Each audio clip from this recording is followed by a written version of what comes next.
All right, Romans 11:11.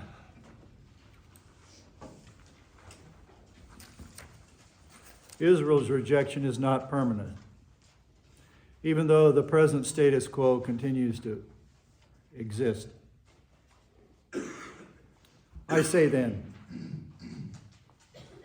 they did not stumble so as to fall, did they? All right, I say then, they did not stumble. Patio is the Greek verb to stumble. So as, in order to, conjunction, hina, fall, pipto, aorist active subjunctive. Meganoito, no way, may it never be. But, strong adversity of Allah, by their transgression. We use one noun here to describe the Jewish apostasy, and it can be called that for all of its seemingly positive side to it. It's apostasy. Parapatoma is the word to make a false step. That's the background of the word to transgress. The definite article indicates a particular transgression, their transgression. By their transgression, salvation, soteria, with the definite article, has come to the Gentiles. To the Gentiles, dative of advantage, ethnos. We get ethnic.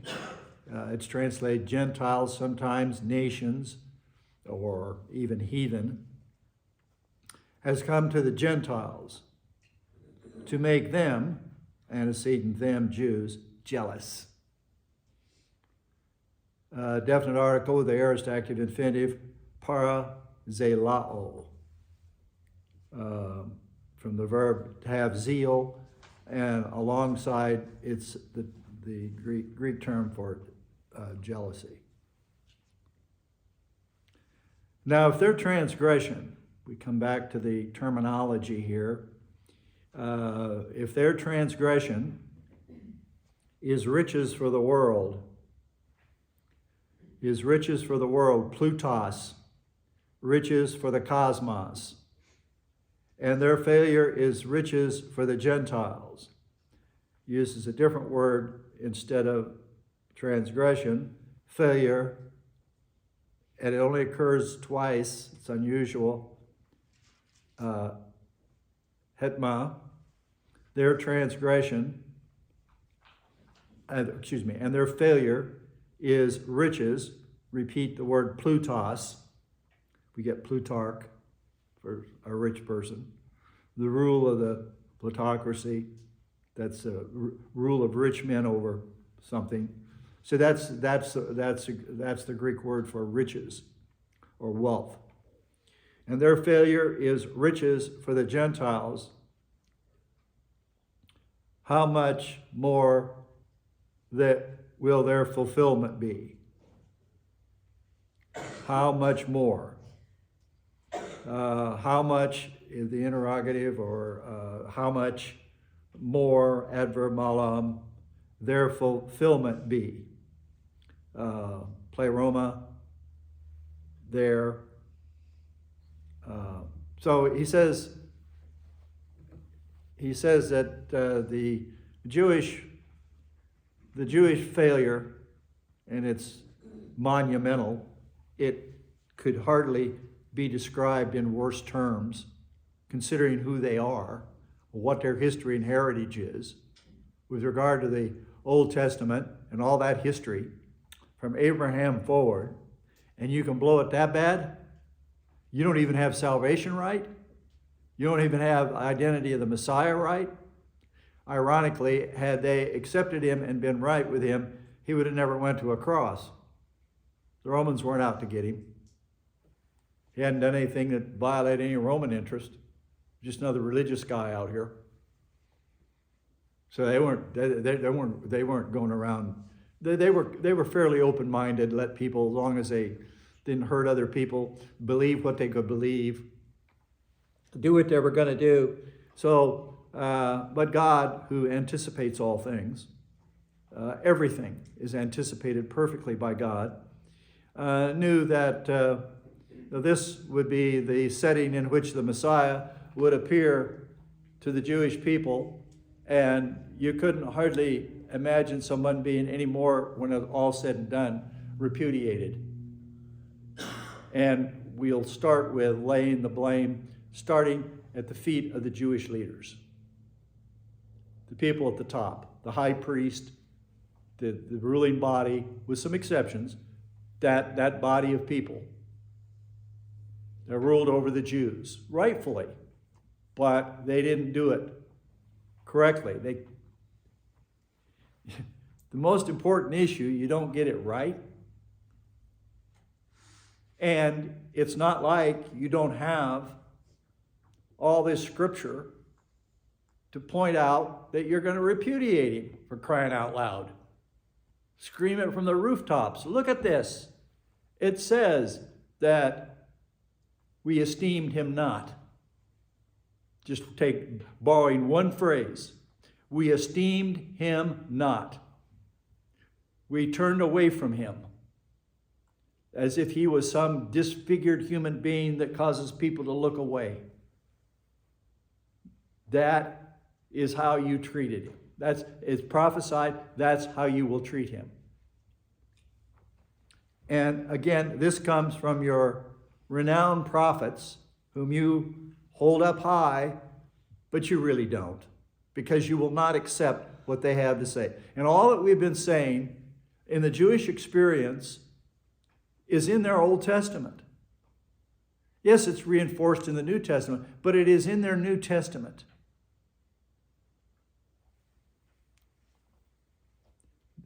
That anybody, I can't imagine the twisted version that the Jewish rabbis and leaders of Israel have to explain the plight of the Jews in captivity for all these centuries and why they were evicted from the land. Now, maybe they go back to the Old Testament and say, well, see, they were evicted because they were involved in idolatry, classical pagan idolatry. But they weren't involved in that at the first advent. They had got clear of that. Corporately, both in the land and out of the land, the Jews weren't running around embracing Gentile idolatry. And then idolatry in the Western world, it went by the boards. And in its place, various forms of Christianity. The Roman religion collapsed. And of course, eventually in its place, you have the Roman Catholic Church, which isn't a good thing because there's a lot of idolatry in that. But again, the Jews out in captivity adopted the Mosaic law as their guide, set up, they'd already had these set up before, so they naturally in captivity set up synagogues. We've got them in town here, at least one I know of. A Jewish synagogue, which they called we're going to temple, because that's a takeoff from the temple that they lost back in 70 AD and haven't regained. There's a lot of news in that 365 talk constantly about the temple. We'll see when. Which we know to be the Trib Temple, that'll have a very, very short history. Because it'll be tore down, and in its place will be the Millennial Temple, and it won't even be on that location. But anyway, so how do you not get this? That's where I just turn away from people. I got the scripture right here that supports what I'm telling you. Pick a subject. Here it is, right here. It doesn't fit this other thing. But when people are so predisposed through their training, their negative volition, and all the rest of it, for whatever motivations they have, they just keep clinging to this lie. The lie that as we saw in the previous class, what they're seeking, they haven't found it. They can't get a hold of it because it's not possible to seek the salvation through works and get anywhere. It's a dead end. Always is. When it says dead end, it means dead end. You can't drive through here. You got to turn around and come back.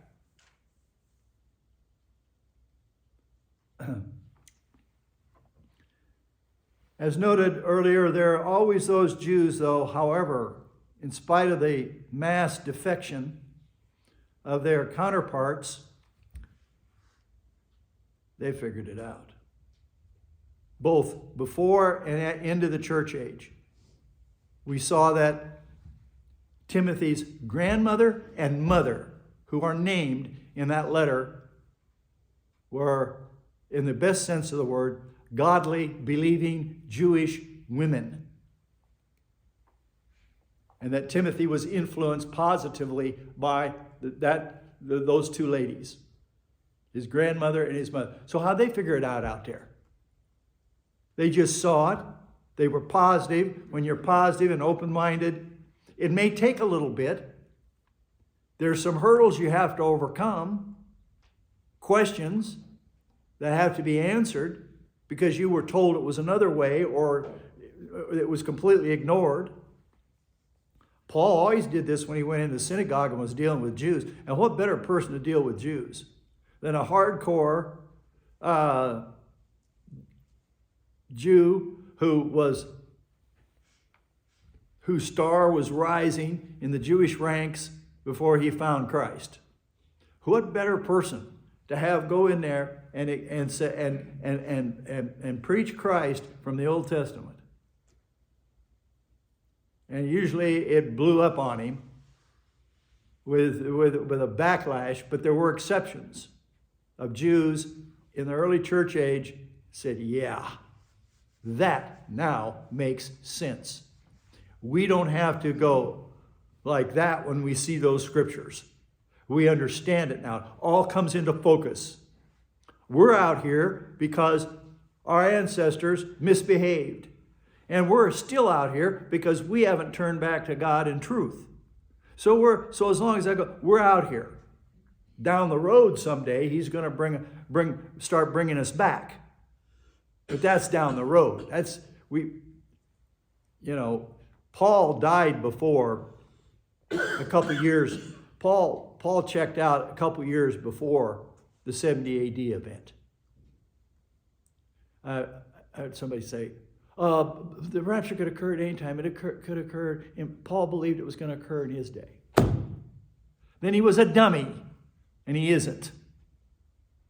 You'd say to Paul, how could the rapture occur and Israel not be dispersed under the third dispersion prophesied by Daniel and Jesus Christ? That has to happen first. You can't just not fulfill that scripture. It has to happen. They have to be dispersed. And that nation has to be destroyed by the Romans. Just like Jesus said, and like it was prophesied in Daniel. Then we can start talking about timing for the rapture. But Paul died 2 years before the 70 AD event.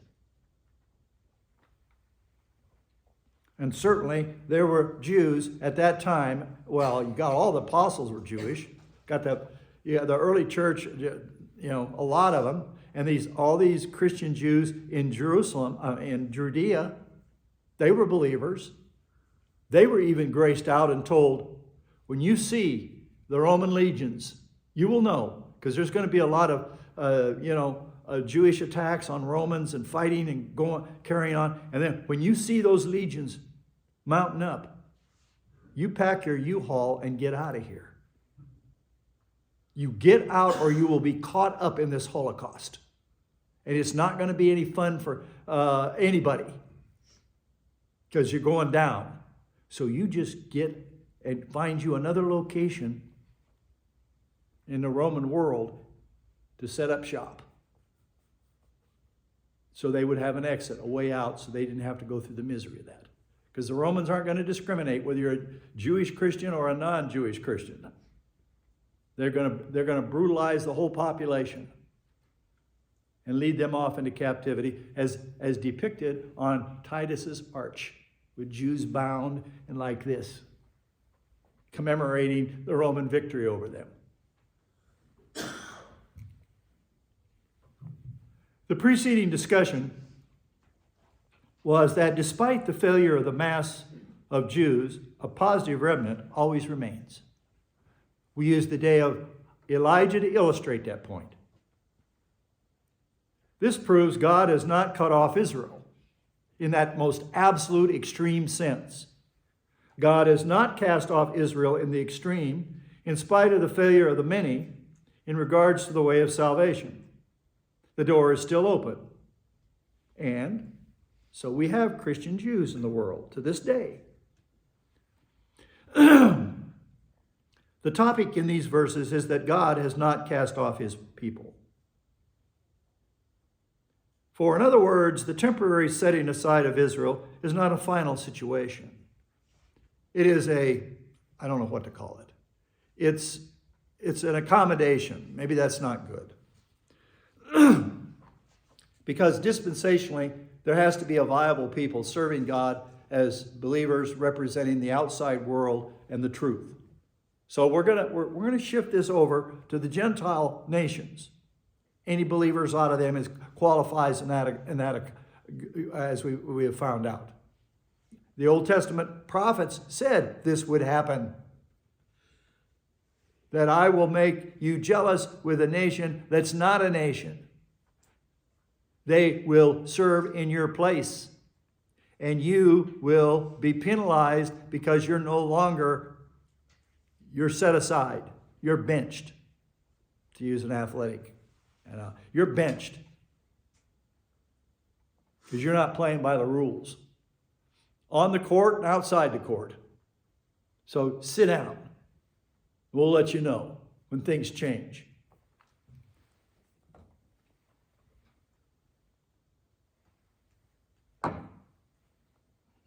I'm gonna replace you with a people that isn't even seeking me today. They can't be called. They were still in that history, still bound up in pagan mess, with some few exceptions here and there, always. But there's exceptions in the church age with the Jews. There are Jews that are Christians, obviously. I've met some of them. Here and in New York.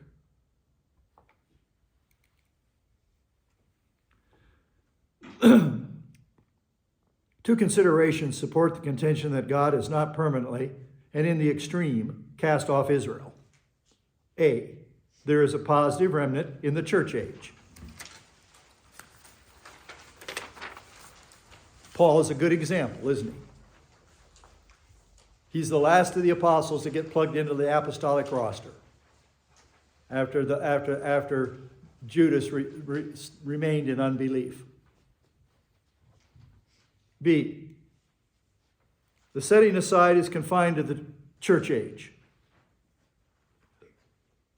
6, the expression, I say then, is Paul's way of introducing a question to obviate, dispose of, a conclusion which some might assert from what precedes.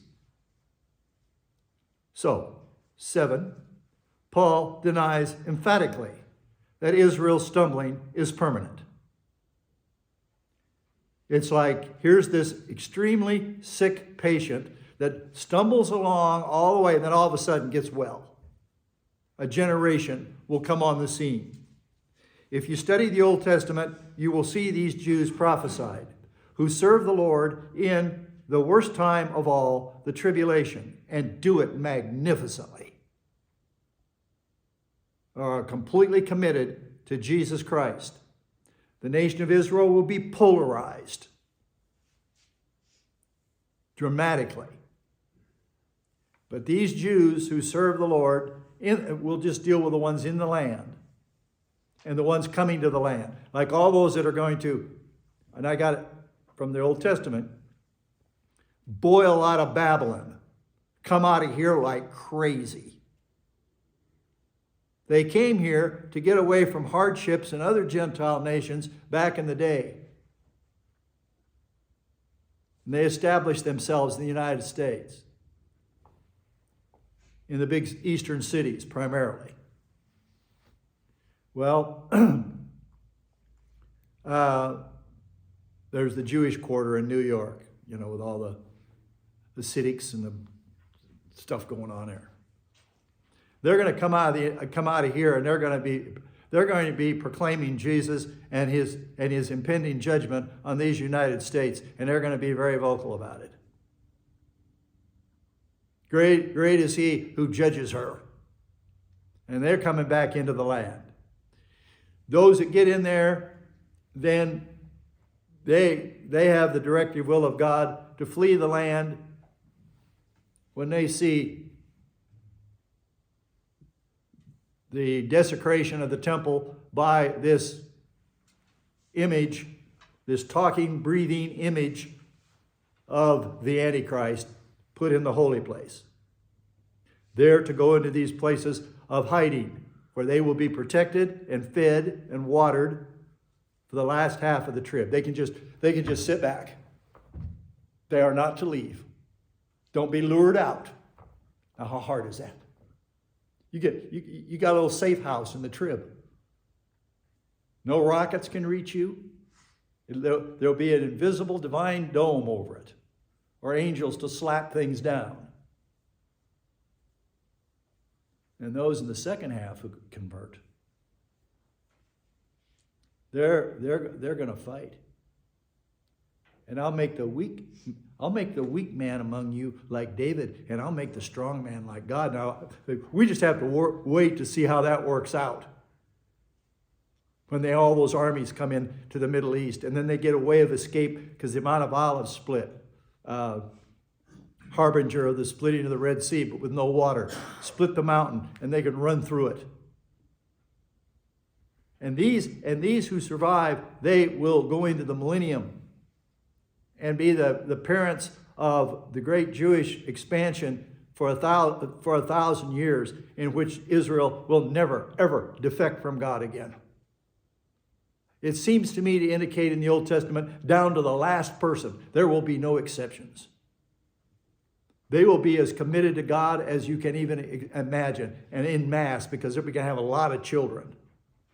A lot of children in 1,000 years. We can only imagine.